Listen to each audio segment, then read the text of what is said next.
আমাদের প্রধান লক্ষ্য হচ্ছে এই সিরাজগঞ্জ শহরটাকে আধুনিক ও বসবাসযোগ্য করে তোলা।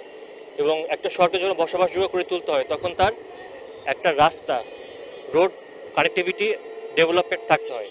তো সেই আলোকে আমাদের রোড প্রশস্তীকরণের কার্যক্রমের অংশ হিসেবে আমরা এলএকেসে এই জায়গাগুলো অধিগ্রহণ করি এবং এলএকেসে অধিগ্রহণের পরে জনগণকে যার যেটা সত্য অনুসারে আমরা তাদেরকে ক্ষতিপূরণ প্রদান করি।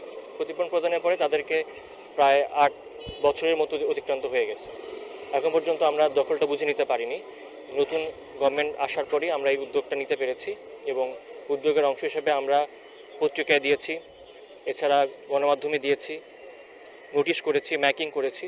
সব কিছুর পরে সময় প্রদানের পরে যারা এখন পর্যন্ত তাদের অস্থায়ী বা স্থায়ী স্থাপনাগুলো সরিয়ে নেয়নি তাদেরগুলোকে আমরা আজকে উচ্ছেদ করছি এবং আমাদের প্রায় আজকে 6.5 কিলোমিটার যে রাস্তা আছে উভয় পাশে উচ্ছেদ কার্যক্রম হবে এবং আমাদের প্রায় 2 শতাধিক এই ধরনের অস্থায়ী বা স্থায়ী স্থাপনা উচ্ছেদের অংশের মধ্যে পড়বে।